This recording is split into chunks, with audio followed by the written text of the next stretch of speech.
కంచి కామకోటి పీఠం వారి Shri Chandrasekharendra Saraswati మహావిశ్వవిద్యాలయం inter marks ఆధారంగా స్కాలర్షిప్తో కూడిన అడ్మిషన్లు. వివరాలకు కాల్ చేయండి.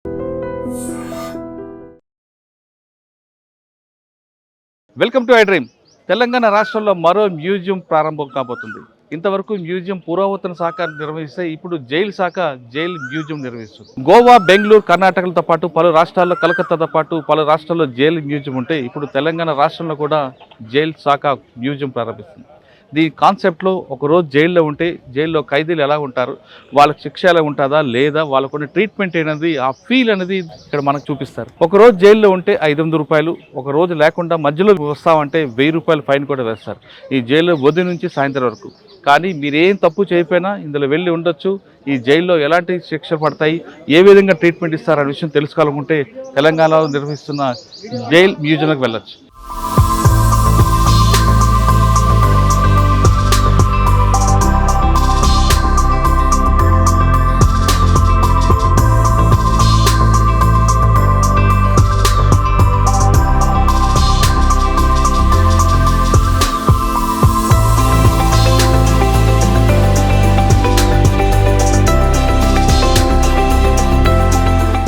ప్రస్తుతం మన చెంచల్గూడ జైలుకి వచ్చాం.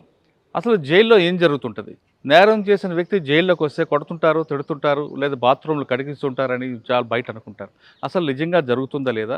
జైల్లో అన్ని సదుపాయాలు దొరికినప్పుడు మరి ఏం శిక్ష అనిపిస్తారు? జైల్లోకి వచ్చాక చాలా హ్యాపీగా ఉంటామని చాలామంది క్రిమినల్స్ బయటకు వచ్చి చెప్తుంటారు. అది నిజమా కాదా అనేది మనం చూడాలి. అయితే తెలంగాణ జైలు శాఖ అటువంటి అనుమానాలందరూ ఉన్న వాళ్ళకి అందుకే ఆ భ్రమను పోగొట్టడానికి ఫీల్ ద జైల్ అనే కార్యక్రమం చేపట్టింది. ఇప్పుడు ఫీల్ ద జైల్ దగ్గర ఉన్నాం. ఈ జైల్లోకి వెళ్ళిన తర్వాత బ్యారక్స్ ఎలా ఉంటాయి, లోపల ఏం జరుగుతుంది, సిస్టమ్ ఎలా జరుగుతుంది, అసలు ప్రొసీజర్ ఏంటి అనే విషయాన్ని మనం స్వయంగా చూద్దాం రండి.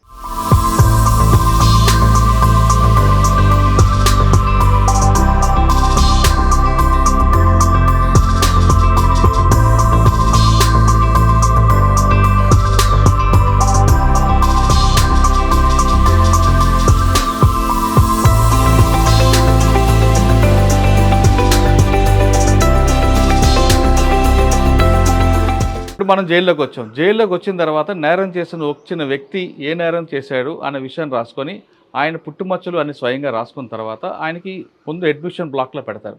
అడ్మిషన్ బ్లాక్లో పెట్టిన తర్వాత ఆయన సైకాలజీ ఏంటో స్టడీ చేశాక ఆయన మొదటిసారి నేరం చేశాడా, 2 సార్లు చేశాడా, లేదా రిపీట్గా చేస్తాడని స్టడీ చేశాక ఒక్కొక్కసారి ఆయన తీవ్రత బట్టి ఉంటుంది. లేదు మొదటిసారి నేరం చేసి వచ్చాడు అంటే ముగ్గురున్న ఈ బ్లాక్లో పెడతారు. ఇప్పుడు మనం చూస్తున్నాం ఈ బ్లాక్లో 4 బెంచీలు ఉన్నాయి. ఈ 4 బెంచీల్లో పెట్టిన తర్వాత వీళ్ళకి 4 టేబుల్స్ ఉంటాయి. ఈ మంచం మీద ఇదే ఒక steel plate, steel glass, bedsheet ఇస్తారు. ఈ కార్నర్లో కనిపిస్తుంది టాయిలెట్, లెఫ్ట్ సైడ్లో మనకు కనిపిస్తుంది ఈ టాయిలెట్ కనిపిస్తుంది. ఈ టాయిలెట్ మాత్రం వాడుకోవాలి, కానీ స్నానానికి దానికి బయటికి రావచ్చు.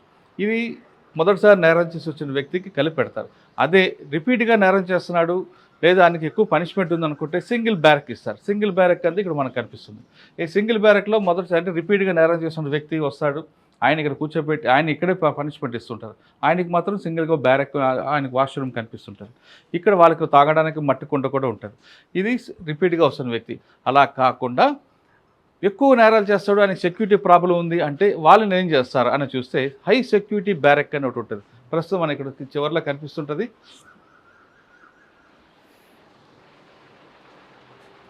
ఇది హై సెక్యూరిటీ బ్యారక్. ఈ హై సెక్యూరిటీ బ్యారక్లో ఆయన సపరేట్గా ఉంటుంది. అంటే ఆయన పోలీస్ జైలు సిబ్బంది మీద దాడి చేయడం కానీ లేదా ఆయన మీద ఎవరు దాడి చేయకుండా 2 అంచెలు భద్రత ఉంటుంది. ఆ బ్యారక్లో ఒకటే ఉంటాడు ఆయన. ఆ బ్యారక్ అక్కడ తర్వాత బెడ్షీటు ఆయన ప్లేట్ ఆయనకే ఉంటుంది, తర్వాత వాష్రూమ్ ఉంటుంది, పక్కన మట్టి కూడా ఉంటుంది. అంటే ఈ గేట్ అనిపిస్తుంది కదా, ఈ గేట్ ఓపెన్ చేసి లోపలికి వెళితేనే ఆయన దగ్గర వెళ్ళే అవకాశం ఉంటుంది. అది హై సెక్యూరిటీ బ్యారక్. ఇక రెగ్యులర్గా జైల్లో ఏం జరుగుతుంది అనే విషయం తెలుసుకోవడానికి జైలు శాఖ చేపట్టిన ఈ కార్యక్రమంలో రోజుకి 500 రూపాయలు తీసుకుంటారు. మొత్తం 24 రూమ్స్ ఉంటే 1200 ఉంటారు. అంటే ఒకసారి నేరం వచ్చిన వ్యక్తి ఏ విధంగా ట్రీట్ చేస్తాడో అదే ట్రీట్మెంట్ ఇక్కడ ఉంటుంది. సాధారణంగా ఇక్కడికి వచ్చిన తర్వాత ఉదయం 6 గంటలకి ముందు లాకప్ ఓపెన్ చేస్తారు. లాకప్ ఓపెన్ చేసి బయటకు వచ్చిన తర్వాత వాష్రూమ్స్కి వెళ్ళిన తర్వాత ఆయనకి 7 గంటలకి టిఫిన్ ఇస్తారు. ఆ టిఫిన్ కూడా ఒకరోజు ఒక టిఫిన్ ఉంటుంది, ఒకరోజు ఇడ్లీ, ఒకరోజు పూరి, ఒకరోజు ఉప్మా, లేదా ఒకరోజు కిచిడి, పులిహార, పొంగల్, ఇటువంటి ఐటమ్స్ ఉంటాయి. అతను టిఫిన్ అంతా ఏర్పాటు చేసిన తర్వాత 11 గంటలకి లంచ్ వస్తుంది. 11 గంటల లంచ్లో ఆయనకి ఒకరోజు కందిపప్పు, ఒకరోజు పెసరపప్పు, ఇలా రకరకాల పప్పులతో భోజనం పెడతారు. కూరగాయలు ఉంటాయి. అదేవిధంగా మజ్జిగ ఇస్తారు. మధ్యాహ్నం 2 గంటలకి టీ ఇస్తారు. అంతేకాకుండా సాయంత్రం 6 గంటలకే డిన్నర్ ఉంటుంది. డిన్నర్‌లో ఆయనకు ఒకవేళ షుగరు అటువంటివి ఉంటే ఆయనకి చపాతీలు ఇస్తారు. అంతేకాకుండా రైస్ కావాలంటే రైస్ ఇస్తారు. బుధవారం మాత్రం బాయిల్డ్ ఎగ్ ఇస్తారు. ఆదివారం నాన్ వెజ్ పెడతారు. ఇలాగ మెనూ ఒకటి స్టార్ట్ చేస్తది. అంటే జైలు మెనూ ఉంటుంది. ఆ మెనూ ప్రకారం ఇస్తారు. ఆ మెనూని ఇప్పుడు ఎవరైతే ఫీల్డ్ జైల్లోకి వస్తారో వాళ్ళకి కూడా అదే మెనూ ఉంటుంది. ఇక జైల్లో ఉదయం 6 గంటల నుంచి సాయంత్రం 6 వరకు బయట ఉండొచ్చు. ఇక్కడ ఈ టైంలో బయట షటిల్ ఆడొచ్చు, క్యారమ్ బోర్డ్ ఆడుకోవచ్చు, పేపర్లు వస్తే పేపర్ చదవచ్చు, లోపల టీవీ ఉంటే టీవీ చూడొచ్చు, ఇక్కడ పడుకోవచ్చు. కానీ సాయంత్రం 6 తర్వాత మాత్రం లాకప్ క్లోజ్ ఉంటుంది. ఇలా సాయంత్రం 6 అవగానే లాకప్ క్లోజ్ చేస్తారు. లాకప్ క్లోజ్ చేసి లోపలికి వెళ్ళిన తర్వాత తెల్లవారు 6 గంటల వరకు బయటికి రావడానికి కుదరదు. ఆ సమయమే మనకి పనిష్మెంట్ అంటే ఏంటో తెలుస్తుంది. ఎందుకంటే కుటుంబ సభ్యులు కానీ ఎవ్వరు కానీ దరిదాపులు రారు, బయటకు కూడా రారు. లోపల ఉన్న వ్యక్తులు మాత్రమే మాట్లాడాలి. 6 తర్వాత బయటికి రారు. ఈ 6 గంటల్లో మనకున్న ఫ్రీడమ్ పూర్తిగా కట్ అయిపోతుంది. అంటే మనం చేసే నేరం ఏంటి, మన కుటుంబ సభ్యులు ఏం చేస్తున్నారు, మనం ఏం చేస్తున్నాం, వాళ్ళ పిల్లలు ఏం చేస్తున్నారు, మన తల్లిదండ్రులు ఏం చేస్తున్నారు, ఇవన్నీ కూడా అప్పుడు గుర్తుకొస్తాయి. అదే పెద్ద పనిష్మెంట్. ఎంత టైంకి భోజనం ఉన్నా ఫ్రీడమ్ లేకపోతే మనిషి బతకలేడు. ఆ ఫ్రీడమ్ను మనం ఇక్కడ సాయంత్రం 6 నుంచి ఉదయం 6 గంటల వరకు కోల్పోతాం. అదే పెద్ద పనిష్మెంట్. ఆ పనిష్మెంట్ని ఒకసారి ఎంజాయ్ చేయాలనుకుంటే ₹500 టికెట్ కట్టి రావచ్చు, లేదా ₹12 పెట్టి 24 గంటలు అక్కడ ఉండొచ్చు అన్నది జైలు శాఖ కొత్తగా పెట్టింది. ఈ కాన్సెప్ట్ అండమాన్తో పాటు కర్ణాటక, కోల్కతా జైల్లో అక్కడ కనిపిస్తుంది. ఇక లేడీస్ బ్లాక్ చూద్దాం. అంటే జెంట్స్ బ్లాక్ చూస్తాం, ఇప్పుడు లేడీస్ బ్లాక్ ఎలాగుంటుందని చూస్తే ఇక్కడ కూడా లేడీస్ సెపరేట్గా కనిపిస్తుంది. లేడీస్ కూడా వచ్చి 24 గంటలు ఉండాలనుకుంటే ₹1200 పే చేయాలి. అదే ఒక హాఫ్ డే ఉండాలనుకుంటే ₹500 పే చేయాలి. ఇది బ్యారక్ 1 అంటే ఫిమేల్ బ్యారక్ ఉంటుంది. ఇది ఓన్లీ లేడీస్ వరకు మనకు కనిపిస్తుంది.